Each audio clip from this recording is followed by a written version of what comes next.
कृष्णाय वासुदेवाय हरये परमात्मने प्रणतक्लेशनाशाय गोविंदाय नमो नमः। सभी सनातनी को जय सिया राम। आज एक बार फिर से एक प्रेरणादायक कहानी के साथ में उपस्थित हुआ हूँ।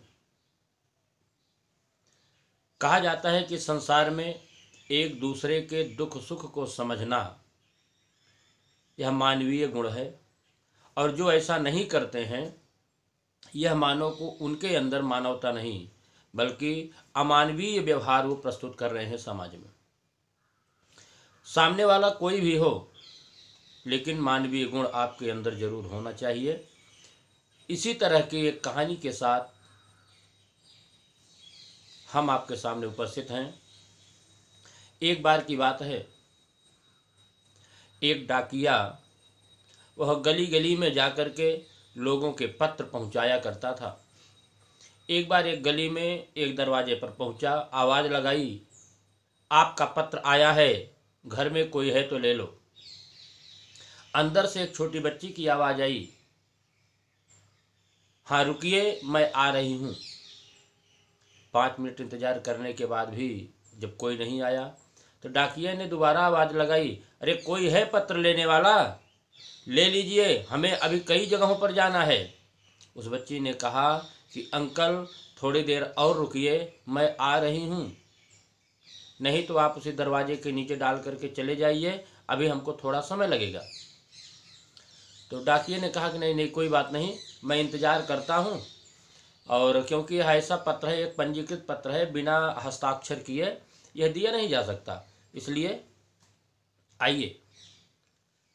10 मिनट के बाद जैसे ही दरवाज़ा खुला, वह डाकिया क्रोध के मारे आग बबूला हो रहा था कि हम 15-15 मिनट आधे आधे घंटे दरवाजे पर खड़े होकर के इंतजार करेंगे पत्र देने के लिए, तो हम आगे की व्यवस्था कैसे करेंगे, हमारे लिए एक ही काम थोड़ी है।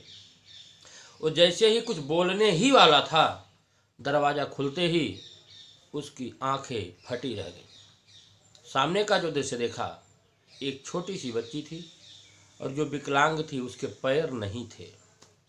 उसको देखते ही इनका सारा गुस्सा शांत हो गया, कोई बात नहीं, पत्र दिया, हस्ताक्षर की कराया और चला गया।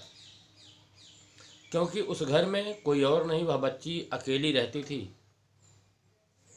उसकी माँ इस दुनिया में नहीं थी, पिता परदेश में नौकरी करता था, और उस बच्ची की सेवा के लिए सुबह शाम एक बाई आया करती थी, जो कि सुबह शाम अपना कार्य करके वो चली जाती थी अपने घर, तो दिन भर यहाँ अकेली रहती थी। महीने 2 महीने में जब भी कोई पत्र आता, वह डाकिया आता, दरवाजे पर दस्तखत करता और आराम से इंतजार करता, पत्र दे करके चला जाता। एक दिन उस बच्ची की निगाह बूढ़े डाकिया के पैर पर पड़ी, तो उनके पैरों में चप्पल नहीं थे, नंगे पैर वहाया करता था। बरसात का मौसम था, पैर में मिट्टी लगी थी। जब वह डाकिया पत्र दे करके चला गया तो वह बच्ची धीरे से एक कागज़ लेकर के बाहर निकलती है, और जो उसके पगचिन्ह पड़े हुए थे उस पर कागज़ से एक फ़ोटो खींच लेती है और ले करके जाती है घर में। अगले दिन कुछ पैसे और वह नाप दे करके डाकिये से एक जोड़ी जूता मंगवाती है। डाकिया ला करके जूता दे देता है, घर में रख देता है। और कुछ दिनों के बाद दीपावली का समय आया। उस डाकिया का नियम था कि वह जहाँ जहाँ जिस जिस घर में पत्र देता था, वहाँ जा कर के दीपावली के समय में कुछ उपहार मांगता था। अब वह सोच रहा है कि अब दीपावली का समय आ गया है, सबके घर जा कर के मैं कुछ गिफ्ट उपहार लेता हूँ। उस बच्ची की याद आई तो सोच रहा है कि अब उस छोटी बच्ची से मैं क्या उपहार लूँ, और साथ में यह भी सोच रहा है कि वहाँ जा रहा हूँ तो दीपावली का समय है, जाना भी चाहिए। अब सोच रहा है कि छोटी सी बच्ची है तो उसको मैं गिफ्ट क्या दूँ, सबसे तो लेता हूँ लेकिन उसको कुछ देना चाहिए, छोटी सी बिटिया है। सोच विचार करने के बाद एक छोटा सा चॉकलेट लिया और लेने के बाद दरवाजे पर पहुंचा, बच्ची को बुलाया और प्रेम से उस चॉकलेट को देते हुए बोला कि बेटा अपने चाचा की तरफ से यह दीपावली का गिफ्ट तुम्हारे लिए, इसको स्वीकार करो। वह बच्ची उस चॉकलेट को लेकर के बहुत खुश होती है, बहुत खुश हुई। जब वो डाकिया चलने लगा तो बेटी ने कहा कि अंकल 1 मिनट रुकिए। रुक गए। वह घर में जा कर के वही बॉक्स लेकर के आई, ला करके इनको पकड़ाते हुए बोली कि यह मेरी तरफ से दीपावली का आपके लिए गिफ्ट है। तो डाकिये ने कहा, अरे बेटा, अरे तुम तो बिटिया हो और बेटी का धन नहीं लेना चाहिए। तो वह बेटी जिद करके कहती है कि अंकल अगर आप नहीं लोगे तो मुझे बड़ा दुख होगा, इसलिए मेरी तरफ से आप इसको स्वीकार करिए।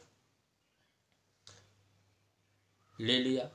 ले करके वापस आए अपने घर पे, और जब उस बॉक्स को खोला तो उसमें एक जोड़ी जूते थे।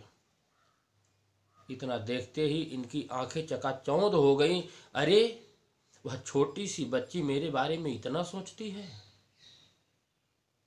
अगले दिन वह डाकिया अपने डाकघर में पहुंचता है और अपने पोस्टमास्टर से कहता है कि सर जी, मेरा ट्रांसफ़र किसी दूसरे एरिया में कर दिया जाए। पोस्टमैन की इस बात को सुन करके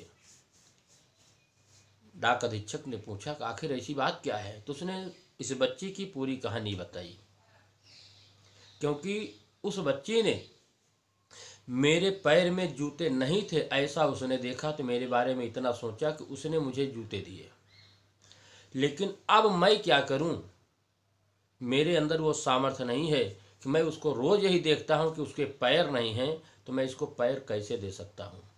इसलिए आपसे निवेदन है कि आप मेरा ट्रांसफ़र कहीं अन्यत्र कर दीजिए। और ऐसा कहते हुए वह बूढ़ा डाकिया फूट फूट कर रोने लगा। तो इस कहानी का सार यह है कि हमें परोपकार करना चाहिए, मानवता दिखानी चाहिए, एक दूसरे पर उपकार करना चाहिए, दूसरे के दुख को अपना दुख समझना चाहिए और अपने सुख को दूसरों में बांटना चाहिए। यही मानवता है, क्योंकि परहित सरिस धर्म नहीं भाई और पर पीड़ा सम नहीं अधमाई। इसलिए इसी सूत्र को ध्यान में रखते हुए अपना जीवन यापन करेंगे तो सिया राम जी की कृपा हम सब के ऊपर सदैव बनी रहेगी। जय सिया राम।